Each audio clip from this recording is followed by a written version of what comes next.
Gabilola Chububiano Fakata Reña Lemungaron Fakata Reña Lemungaron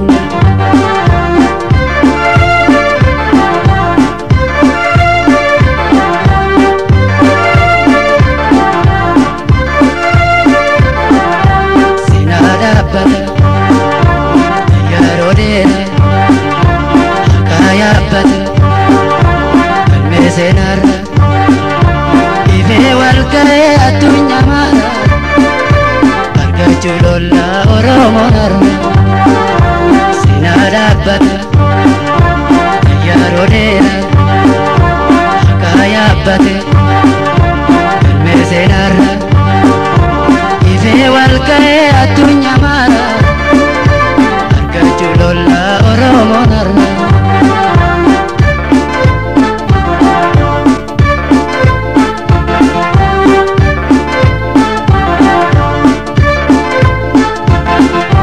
Barbada kala gabigara Takala senne muran negara Daya bude tabale bada Sinadu khate bal mamule Tabula dara Yomi ayamna Mirga mulkamne Absen defanne Mirga mulkamne Absen defanne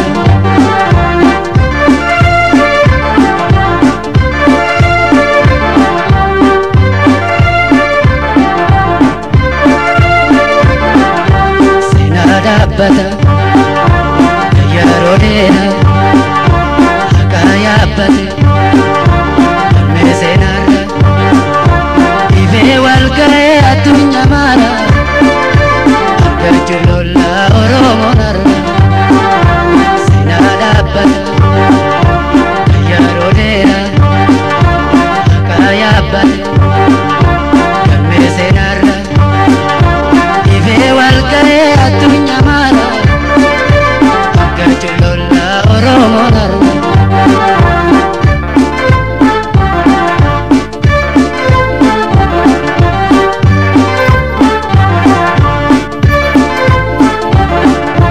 Gabromo manna tua bilanne Sani fijille dagala senne Senada tuna lubunko sanne Gagenyati dinanda bondo Porta Malaysia Tolam Begani Uine alele Nasa Somani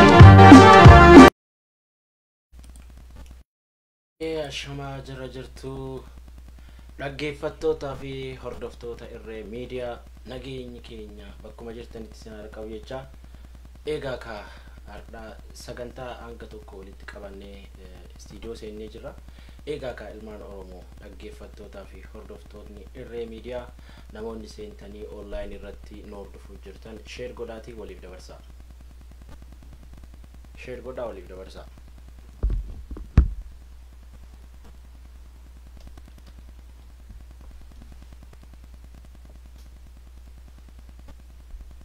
Egaa ka muuziqaa Sumayyoo Muusaa isin affeeree jira asuma istiidiyoo irree miidiyaa irraa. Egaa amma gama sagantaa keenyaatitti seenna. Akkuma beekamu ilmaan Oromoo rakkoo fi gidira mootummaa bilisiginnaatiin irra gahaa jiru guutuutti hundi keenya arguu jirra.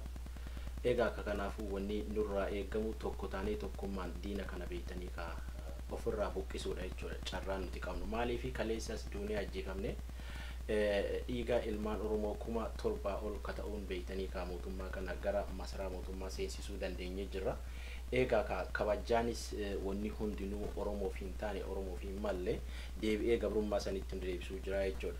Akkuma beekamu kaleessaaf dheengaddaa obboleessa keenya Baale keessatti godina Baale Diinshootti nama keenya ajjeesee waakkachuun sababa beektanii ka gama adda addaatiin xaxee dhiiga ilmaan Oromoo akkuma arma dura lafa balleessuu jiru ammas mootummaan kun shiratatuudhaan dhiiga ilmaan Oromoo bakkuma argetti dhangalaasaa dhiiga ilmaan Oromoo ammas karaa miliqsuuf waan adda addaa shiratatuu jira jechuudha.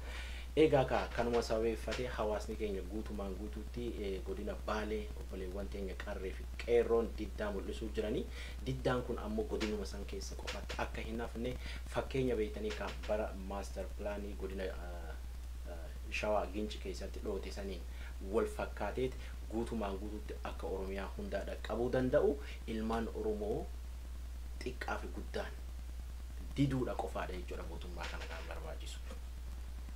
Ndagami sagaleen kee yoo dhagame ta'e mee dhagamaan jedhanaan jedhaatiin amirkaneessaa. Sagaleen kiyya yoo hin dhagaye ta'e mee hin dhagayeedhaatiin amirkaneessaa itti fuufaa. Mee muuziquma amma Ismaayyoo Muusaa kana isin deebisee achiin booda ammoo maaltu jiraaf maaltu akka dalagamuu jiru guutuu biyyatti haala tokko tokkoon informationii jirtu laqqabsiifna. Share godhaa, like, follow godhaatii hunda waliin gaa jechuu barbaada muuziquma kanaan booda olidda.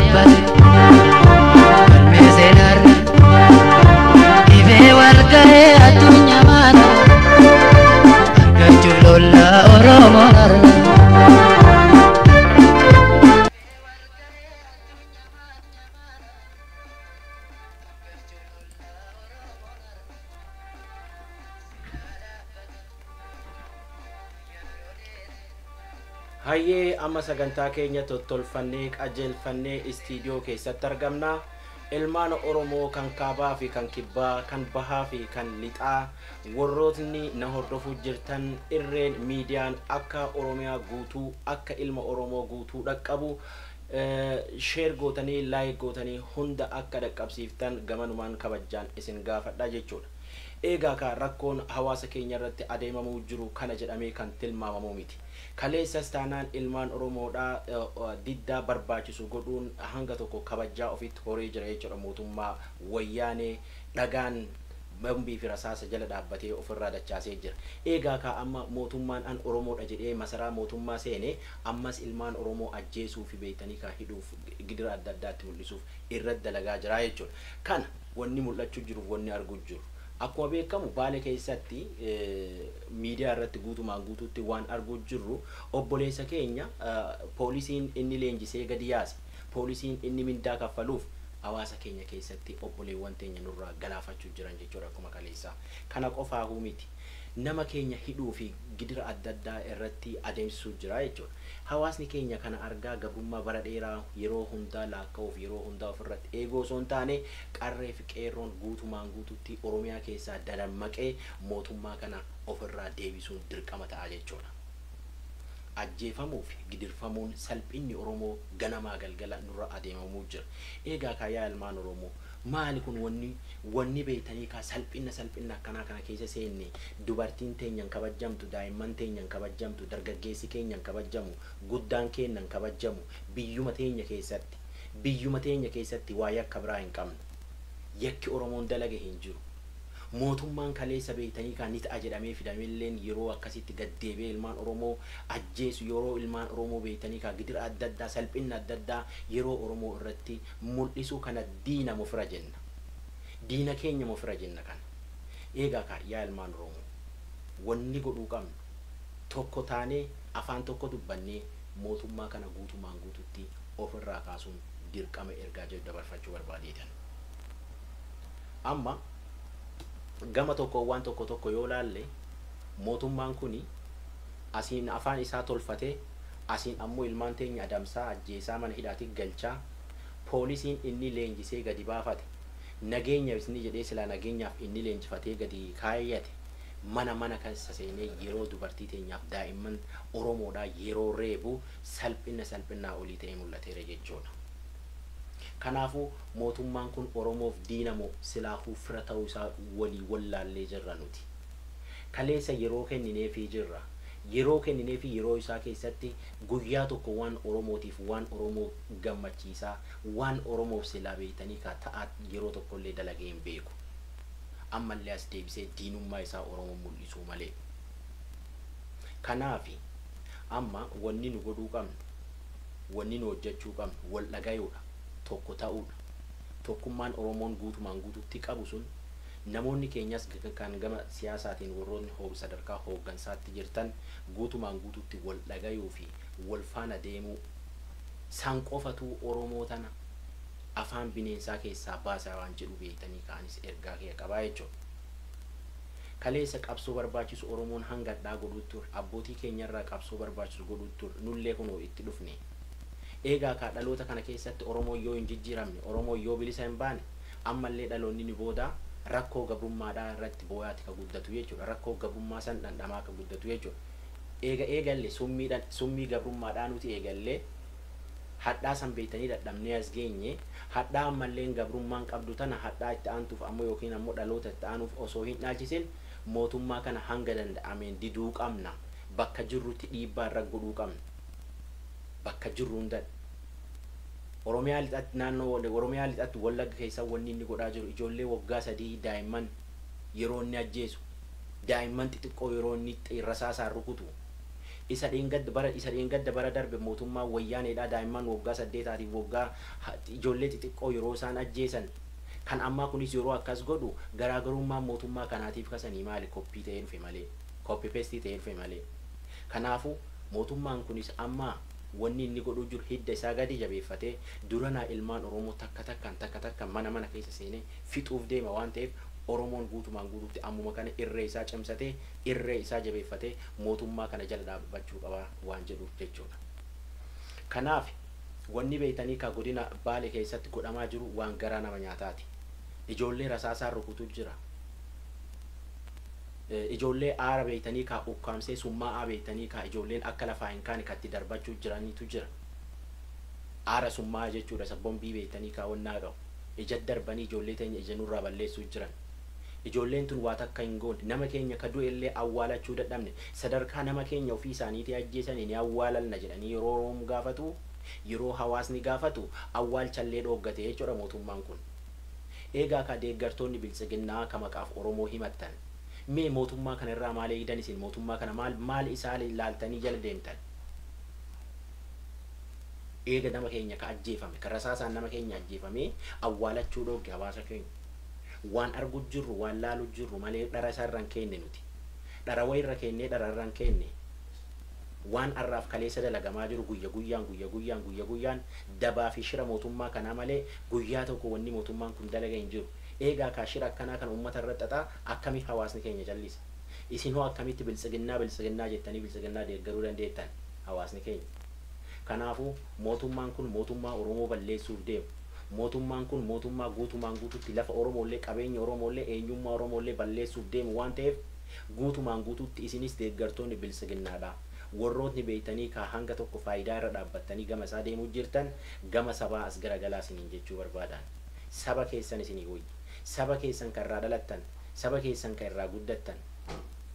Gabrummaa kaleessa arra tortanii borummoo beeytanii kan namatti taatan mootummaa kana beeytanii deemnee dhaalchisuu hin qabnu waan ta'eef guutumaan guututti warrootni yeroo ammaa kana biltsiginnaa deeggartanii abiyyiin deeggartanii abbichuu kiyya jettan guutumaan guututti gama hawaasa keessanii as deebitanii qabsoo fincila gabrummaa xumuraa kan akka galmaan geenyu gama danda'ameen itti hafuufnuu isiniin jedhan. Maaliif waan argaa jiru waa wajjin hubachuu jiru nu sobartiin kenne nuti.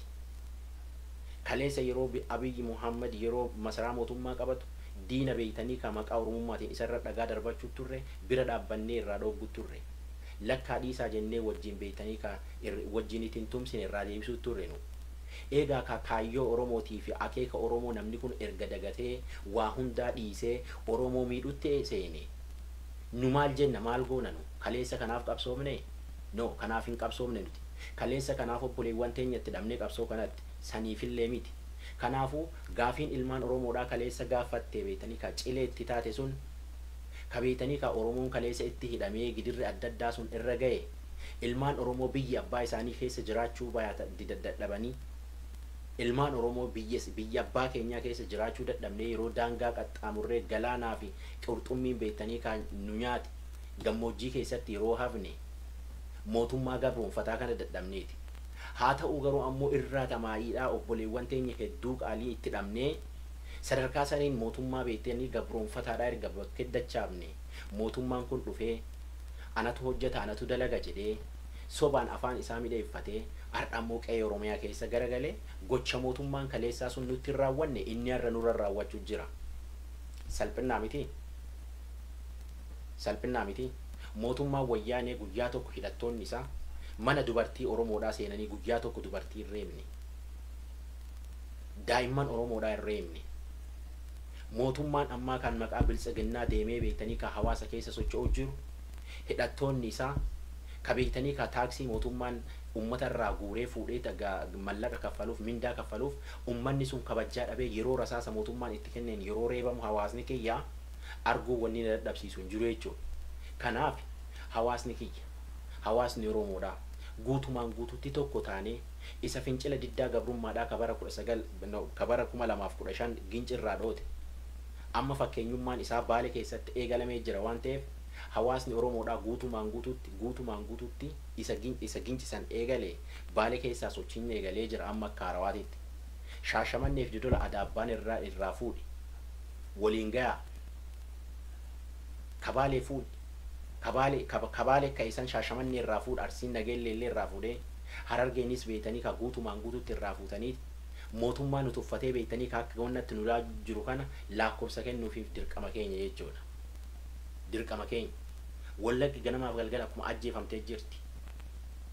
Maqaa waraana beektanii ka adda bilisummaa Oromoo shaneetiin ganamaa galgala hawaasa keenya boochisuu jirani. Ganamaa galgala hawaasni keenya akka du'etti. Daa'imni dhagaa fuudhee darbatee hin dandeenye yeroo rasaasa mootummaa biyyiitiin ajjeefamu arguu jirra nuti. Maal jechu kun? Ji'a guyyaa guyyaan reeffa laakkawataa ooluun eegammoo nu ajjeesanii awwaalachuu dadhabuun kun nuuf salphina yaa Oromoo. Kun nuuf salphina. Kanaafuu ilmaan Oromoo waan kanaaf yeroo kenninee fi adeemsi beektanii kaama biltsiginnaan itti jirtu hidda ishii gad dhaabbattee jennaan hanga mootummaa wayyaanee falmannee bakkaa kaafne san mootummaan biltsiginnaa kun ammoo yoo hidda godhate waan jabaatu fakkaata. Yoo garuu hidda isaa gadi hin jabeeffatin yeroo ammaa kanarraa kaanee yoo sochoofne mootummaa biltsiginnaa guyyaa 2-3 keessa jilbifachiisuu dandeenya jechuudha. Nama qulqulluu nama beektanii ka dalagaaf bahe ka beektanii ka kaleessaaf dheengadda Baalee keessatti inni raawwate nama konkolaachisaa keessa jiru rasaasatti dhukaasee ajjeesee ka'ee deeggaraa isaatii yeroo jedhee beektanii ka nama dhiiga namaa yeroo lafa balleessuuf yeroo inni sosocho'u wanni beektanii ka kana caala nama aarsuuf nama dallansiisu maaltu jira. Kanaaf yaa uummata Oromoo yaa hawaasa kiyya anguutumaan guututti gama beektanii ka siyaasa beektanii gama paartiitiin illee aangil qabadheetii mitan dubbachuu jiru. Oromoon guutuun mootummaa kana ofirraa kaasuuf beektanii ka sadarkaa dhaabbata warroota paartii illee laaluun waan hin barbaachifneef maaliif biltsiginnaan yookiin ammoo mootummaan Abiyyi KFO gabroomsee adda bilisummaan bilisoomsu PABO bilisoomsee adda bilisummaa hin gabroomsu. Kanaafuu Oromoon guutumaan guututti tokko taanee mootummaa kana akka jilbifachiisnu ergaa kee dabarfachuu barbaada jechuudha. Wanni irraa godhamuu danda'amu qeerroon teenya yeroo qabsoo gootan yeroo sochii gootan abshaalummaan sochii godhamu hundaa gootanii akkuma arma dura mootummaa wayyaaneedhaa jilbifachiifnetti mootummaa kanatti illee Oromoon baay'inni Oromoodhaa hangam akka ta'u humni keenya hangam akka ta'u itti mul'isuu danda'uudha qabnaa jechuudha. Kanaaf mee godina Baalee keessatti waan adeemsifamuu jiruuf waan godhamuu jiru hanga tokko liivii beektanii yeroo ammaa kana darbuu jiru anis gama beektanii irree miidiyaa irraayin isiniif dabarsaan hordofaa.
Kuno akkuma dhageettan mormiin hawaasni eegale waan baay'ee nama gammachiisaati.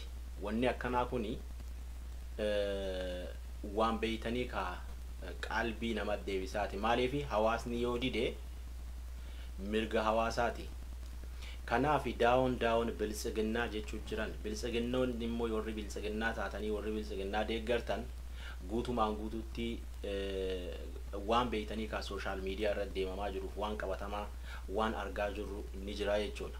Kanaaf hawaasni keenya guutumaan guututti ammas akkuma bara darbe beeytanii ka daawon wayyaanee jedhee beeytee ka ofirraa buusee biltsiginnaan illee daawon jechuu jira jechuudha.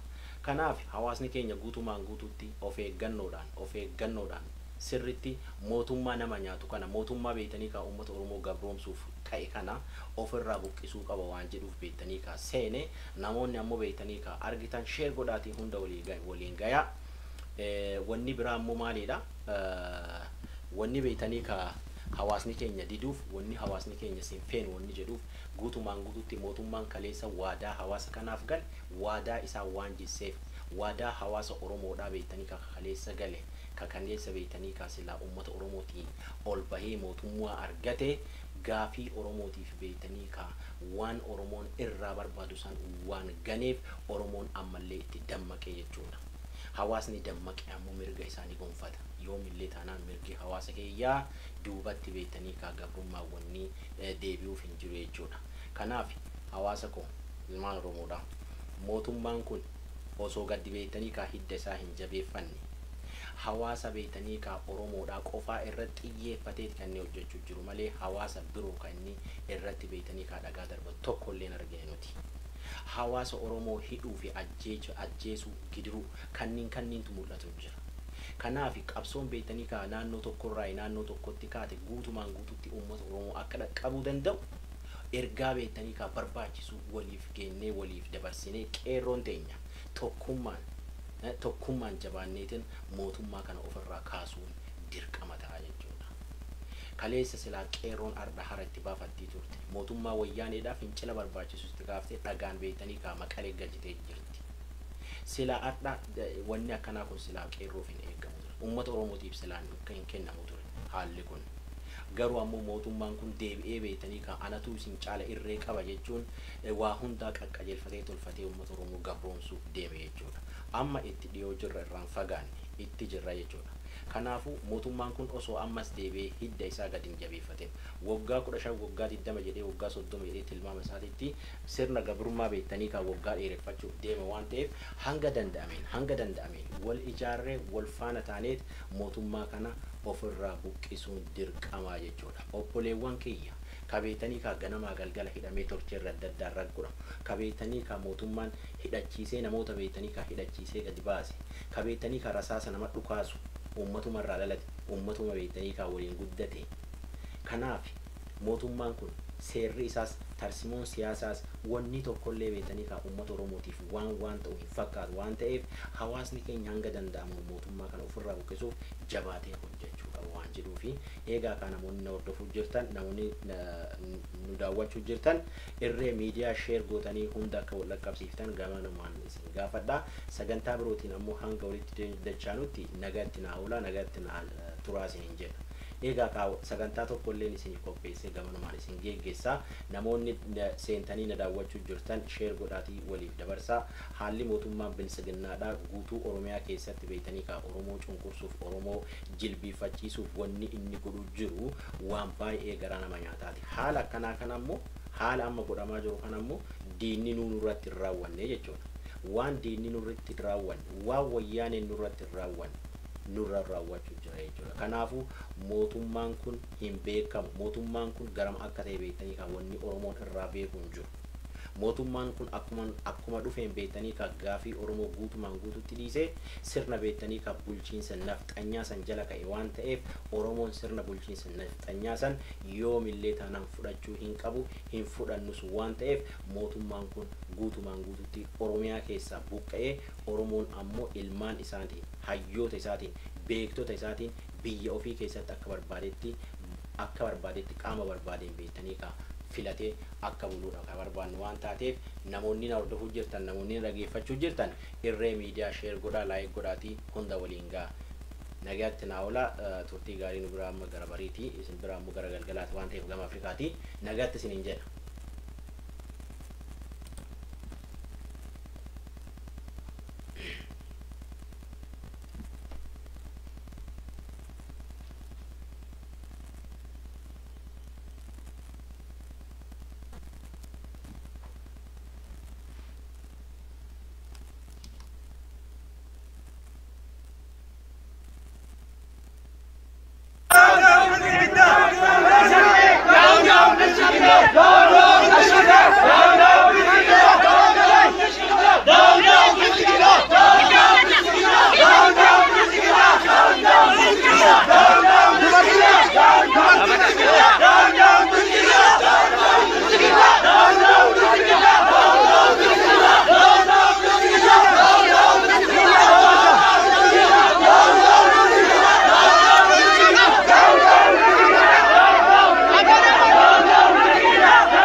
Mariana tiene. Ati mo roji tena pa na baka ka pa. Waka!